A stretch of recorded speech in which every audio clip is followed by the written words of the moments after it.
Hello students, आज के video में मैं बात करूंगी सॉल्ट हाइड्रोलिसिस के बारे में। तो सबसे पहले कि सॉल्ट हाइड्रोलिसिस क्या होता है, उससे पहले हम देखते हैं कि सॉल्ट कैसे बनता है।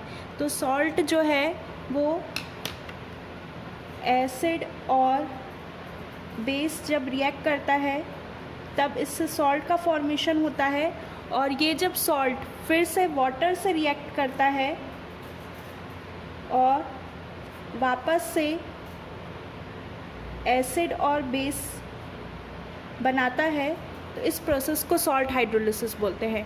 फर्स्ट प्रोसेस जिसमें एसिड और बेस सॉल्ट बनाता है, इसको न्यूट्रलाइजेशन रिएक्शन कहा जाता है। Neutralisation reaction. और सेकेंड स्टेप जिसमें सॉल्ट जो है वो वाटर से फिर से रिएक्ट करता है, जिससे एसिड और बेस बनता है, इसको बोलते हैं सॉल्ट हाइड्रोलिसिस। तो स्टेटमेंट के फॉर्म में इसका डेफिनेशन देख लेते हैं।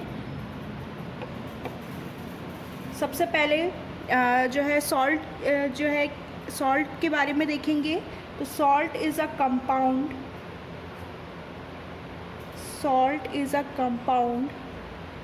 formed by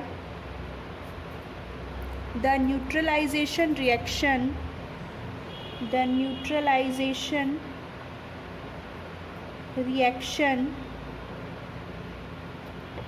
between an acid and a base। तो ये जो है आपका सॉल्ट फॉर्मेशन का डेफिनेशन हुआ। सेकेंड जो है सॉल्ट हाइड्रोलिसिस का डेफिनेशन, ये हो जाएगा the process of interaction between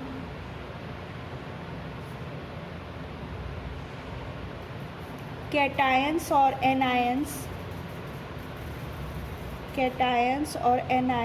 of salts and water is known as hydrolysis of salts। तो इस प्रकार से जो कैटायंस और एनायंस, सॉल्ट के जो कैटायंस और एनायंस है, उनका वाटर से रिएक्शन जो है वो फिर से यहाँ पे एसिड एंड बेस हमको मिल जाता है, तो इसी को सॉल्ट हाइड्रोलिसिस कहते हैं। अब ये जो सॉल्ट हाइड्रोलिसिस है, ये जो है जैसे कि हम जानते हैं कि strong acid, strong base, weak acid and weak base होते हैं। तो यहाँ पे चारों का जो कॉम्बिनेशन मिलके 4 प्रकार से सॉल्ट का फॉर्मेशन हो सकता है। तो सबसे पहले है strong acid and strong base,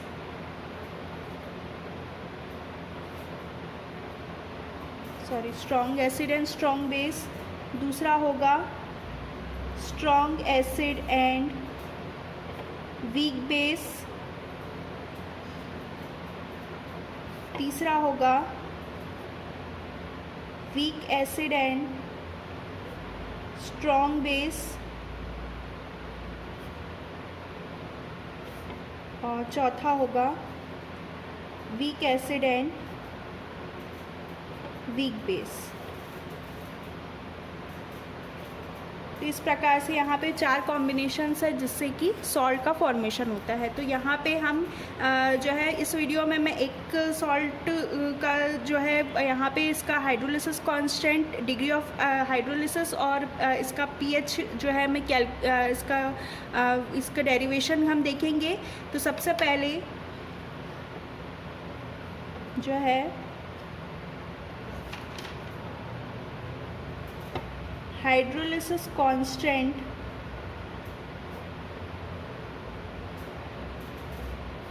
degree of hydrolysis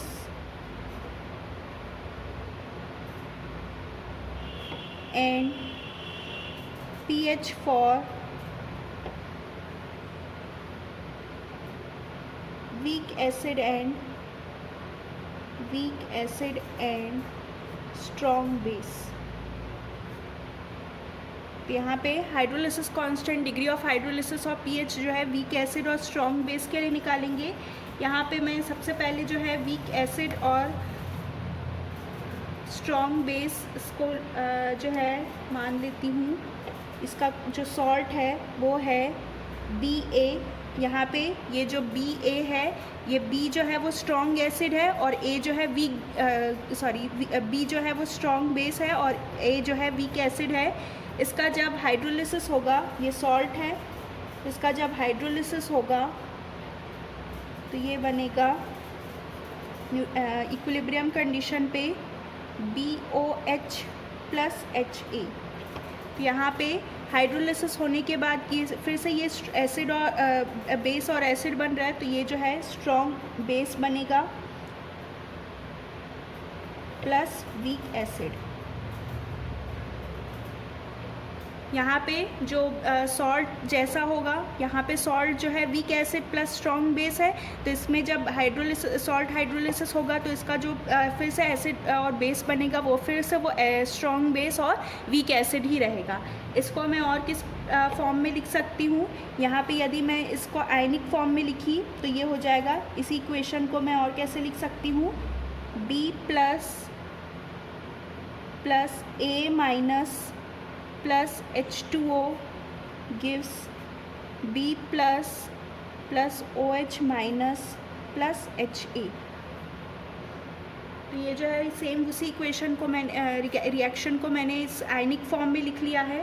अब जो है, जो हमें याद करने का जो ट्रिक है इसको, वो ये है कि यदि जो बेस स्ट्रॉन्ग होगा तो जो उसका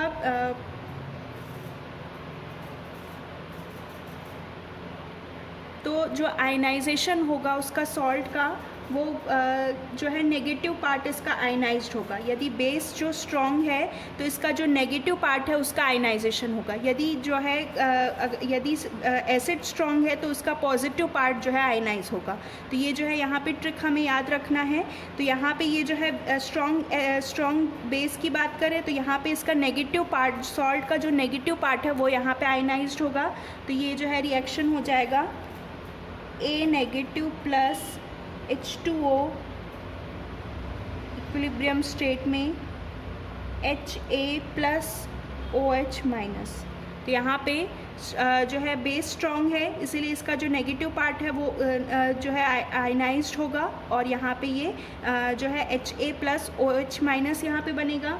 यहाँ पे ये HA जो है ये जो है यहाँ पे अनआयनाइज्ड हो गया, लेकिन OH माइनस जो है वो आयनाइज्ड फॉर्म में है, आयंस के फॉर्म में है और ये फ्री स्टेट में है। तो यहाँ पे इसीलिए इसको बोलेंगे एनायनिक हाइड्रोलिसिस।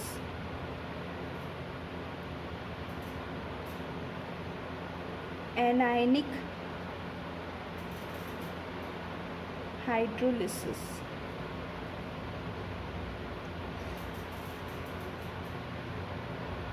इसी रिएक्शन से हम यहाँ पे आगे जो है इसका हाइड्रोलिसिस कांस्टेंट निकालेंगे। तो यहाँ पे ये जो इक्वेशन है, ये जो रिएक्शन है, इससे यहाँ पे इक्विलिब्रियम कांस्टेंट निकलेगा KH। ये है हाइड्रोलिसिस कांस्टेंट भी कहेंगे इसको, हाइड्रोलिसिस कांस्टेंट KH। ये हो जाएगा, जैसे कि इक्विलिब्रियम कांस्टेंट हम निकालते हैं concentration of product upon concentration of reactant.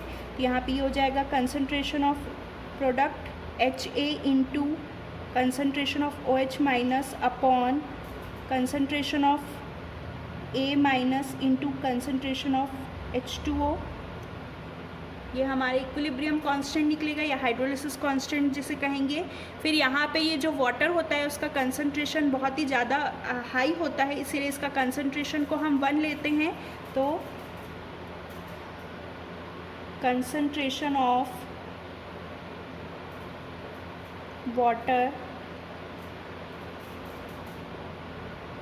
इसी को वाटर और H2O is large, hence practically constant और equal to 1। यहाँ पे ये जो 1 हो जाएगा तो यहाँ पे इसका हाइड्रोलिसिस कांस्टेंट हो जाएगा KH is equals to concentration of HA into concentration of OH minus upon concentration of A minus. ये हमारा फर्स्ट इक्वेशन हो गया। अब नेक्स्ट इक्वेशन है, जब वाटर का हम आयनाइजेशन देखते हैं तो वाटर का आयनाइजेशन किस प्रकार से होता है। H2O जो है H प्लस और OH माइनस फॉर्म में टूटता है। तो इसका जो है वाटर का इक्विलिब्रियम कांस्टेंट हम Kw से शो करते हैं, इक्विलिब्रियम कांस्टेंट ऑफ वाटर। ये हो जाएगा सेम वैसे ही concentration of product upon concentration of reactant. तो ये हो जाएगा H plus concentration of H plus upon concentration of OH minus upon concentration of H2O। यहाँ पे फिर से वही वाटर का जो है इसको कंसनट्रेशन बहुत ही ज़्यादा बड़ा होता है, इसलिए हम इसको प्रैक्टिकली कांस्टेंट लेते हैं। तो ये Kw हो जाएगा concentration of H plus into concentration of OH minus. ये हमारा सेकेंड इक्वेशन। अब जो वीक एसिड बना है उसका डिसोसिएशन जो है किस प्रकार से होगा। For dissociation of weak acid HA, ये हमारा जो है वीक एसिड था, तो इसका डिसोसिएशन हो जाएगा HA dissociates into H plus plus A minus. यहाँ पे जो इक्विलिब्रियम कांस्टेंट है इसको Ka लेते हैं, क्योंकि एसिड के लिए ले रहे हैं तो इसको Ka लिया है मैंने। अब उसके बाद इसका जो है डिसोसिएशन कांस्टेंट जो है Ka हो जाएगा concentration of H plus into concentration of A minus upon concentration of HA। ये हमारा थर्ड इक्वेशन हो गया। अब जो इक्वेशन सेकेंड है, सेकेंड को डिवाइडेड बाय हम थर्ड करेंगे, तो डिवाइडिंग इक्वेशन 2/3 ये हो जाएगा Kw upon Ka is equals to H plus into OH minus concentration of OH minus upon concentration of H plus into concentration of A minus upon HA। तो यहाँ पे upon में होगा तो मैं उसको ऊपर लिख सकती हूँ, तो ये हो जाएगा concentration of HA।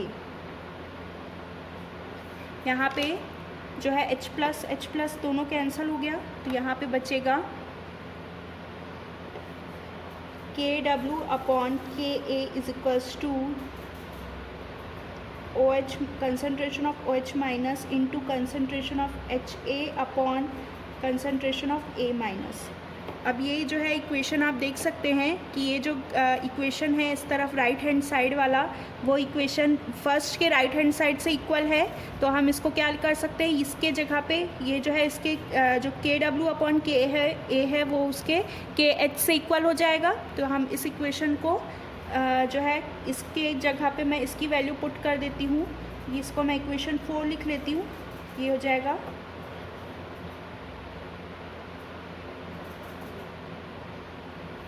substituting value of OH concentration of OH minus into concentration of HA upon concentration of A minus by KH from equation 1। तो इसके जगह में मैं KH लिख सकती हूँ, तो ये हो जाएगा KW upon KA is equals to KH। तो यहाँ पे हाइड्रोलिसिस कांस्टेंट जो है हमारा निकल गया है KW upon KA।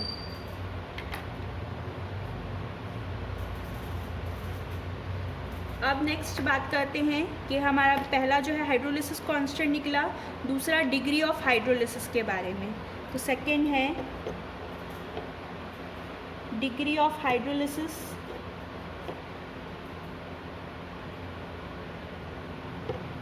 Degree of hydrolysis में सेम हमको वही जो है इक्वेशन को लेना है, रिएक्शन को लेना है। A minus plus H2O at equilibrium state gives OH minus plus HA। अब यहाँ पे जब जो है वाटर का तो हम 1 ही लेंगे, कांस्टेंट ही रहेगा। हम सिर्फ जो है यहाँ पे आयंस और इसके जो है जो है एसिड की बात करेंगे, वीक एसिड की, तो यहाँ पे सबसे पहले तो इसका कंसंट्रेशन जो है, अभी जब यहाँ पे वाटर्स के साथ हाइड्रोलिसिस नहीं हुआ है तो यहाँ पे इसका कंसंट्रेशन C होगा और इनके OH माइनस आयन का और HA का कंसंट्रेशन 0 होगा। जब हाइड्रोलिसिस स्टार्ट होगा तो इसका कंसंट्रेशन जो हो जाएगा C माइनस CH और इसका कंसंट्रेशन हो जाएगा CH इंटू CH। तो यहाँ पे इसका जो हाइड्रोलिसिस कांस्टेंट हो जाएगा KH इज इक्वल्स टू, यहाँ पे जैसे कि हाइड्रोलिसिस कांस्टेंट हम product upon concentration of product upon concentration of reactant लेते हैं, सेम तो मैं यहाँ डायरेक्ट वैल्यू पुट कर रही हूँ। तो CH into CH upon C minus CH, तो ये हो जाएगा C square H square upon C 1 minus H, यहाँ पे C कैंसिल हो जाएगा तो बचेगा CH square upon 1 minus H। अब ये जो डिग्री ऑफ हाइड्रोलिसिस है ये जो है 1 से बहुत छोटा है, तो इसीलिए हम इसको नेग्लेक्ट कर देंगे। तो यहाँ पे KH जो है KH इज इक्वल टू हो जाएगा CH स्क्वायर और यहाँ पे H हो जाएगा under root of KH upon C के बराबर। तो ये जो है हमारा जो है डिग्री ऑफ हाइड्रोलिसिस आया। अब ये जो हाइड्रोलिसिस कांस्टेंट की हमने वैल्यू निकाली थी, हाइड्रोलिसिस कांस्टेंट होता है KW अपॉन KA के बराबर। तो यहाँ पे KH की जगह मैं लिख सकती हूँ H is equals to under root KW upon KA upon C, या फिर इसको लिख सकती हूँ H is equals to under root KW upon KAC। तो ये जो है डिग्री ऑफ हाइड्रोलिसिस की वैल्यू जो है ये यहाँ पे निकल जो है इसका फॉर्मूला निकल गया है, जो कि होता है H is equals to under root KW upon KA into C। अब नेक्स्ट हम देखेंगे pH। ये जो स्ट्रॉन्ग बेस और वीक एसिड है इसका हम pH कैसे कैलकुलेट करेंगे। तो थर्ड है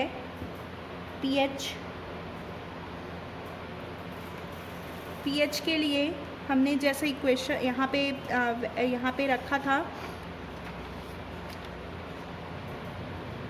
जो वीक एसिड इसका हाइड्रोलिसिस कराया था, तो जो OH का कंसंट्रेशन था वो यहाँ पे CH था। तो यहाँ पे मैं लिख सकती हूँ concentration of OH minus is equals to CH। उसके बाद जब हमने वाटर का इक्विलिब्रियम कांस्टेंट देखा था तो वो होता है KW is equals to concentration of H plus into concentration of OH minus. यहाँ पे मैं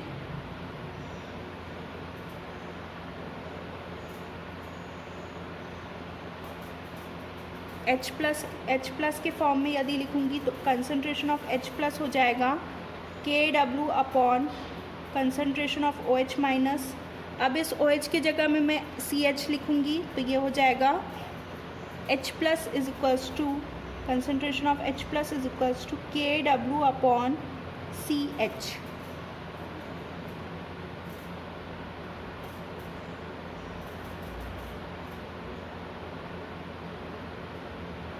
अब इस H के जगह पे, यहाँ पे H की जगह पे मैं इस वैल्यू को पुट करूँगी।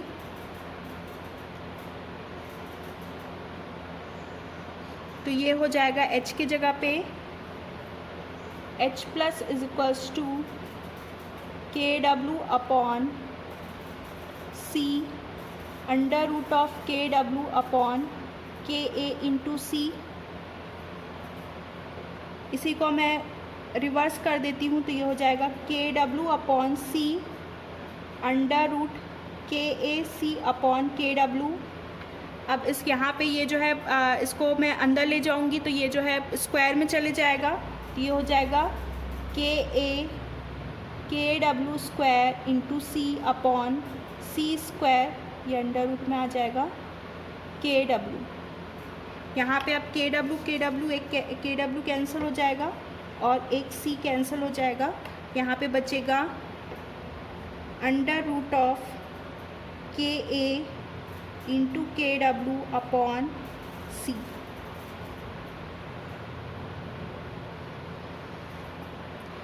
अब ये जो है इक्वेशन आपका H plus, concentration of H plus का इक्वेशन हुआ। अब दोनों तरफ मैं यहाँ पे माइनस लॉग, नेगेटिव लॉग यहाँ पे दोनों साइड यदि मैं लगाऊंगी तो taking negative log both the side, तो ये हो जाएगा minus log H plus is equals to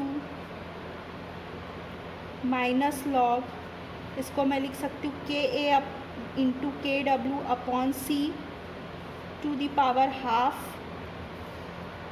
अब इस हाफ को मैं यहाँ सामने ले जाऊँगी तो ये हो जाएगा minus log H plus is equals to half minus half. अब ये लॉग को मैं एक एक करके सभी में यहाँ पे log KA plus log KW minus log KC log minus log C इस प्रकार से लिख लूँगी तो ये हो जाएगा minus half log KA plus log KW minus log C। अब यहाँ पे इस माइनस को मैं माइनस हाफ को इस यदि मैं अंदर जो है इसको ब्रैकेट को खोल के अंदर मैं इसको मल्टीप्लाई करूँ तो ये हो जाएगा minus log H plus is equals to minus half log KA minus log KW upon 2 plus log C upon 2। अब हमें पता है कि ये जो pH होता है वो माइनस लॉग H प्लस के बराबर होता है, pKa जो माइनस लॉग एक KA के बराबर होता है और pKW जो है माइनस लॉग KW के बराबर होता है। तो यहाँ पे हम माइनस लॉग H प्लस की जगह पे pH लिख सकते हैं, यहाँ पे माइनस लॉग KA की जगह पे pKa लिख सकते हैं, माइनस लॉग KW की जगह pKW और प्लस लॉग C, ये तो वही रहेगा 1/2 लॉग C। ये जो pKW होता है उसकी वैल्यू जो है यहाँ पे यहाँ पे सब जगह अपॉन 2 आएगा। ये जो pKW होता है इसकी वैल्यू होती है pKW इज इक्वल्स टू 14। तो यहाँ पे ये जो है 14/2 हो जाएगा तो 7 हो जाएगा ये। तो pH इज इक्वल्स टू होगा 1/2 pKa plus 7 plus 1/2 log C। तो ये जो है स्ट्रॉन्ग बेस और वीक एसिड का pH वैल्यू, इसका इक्वेशन ये जो है pH का इक्वेशन हो जाएगा। Thank you.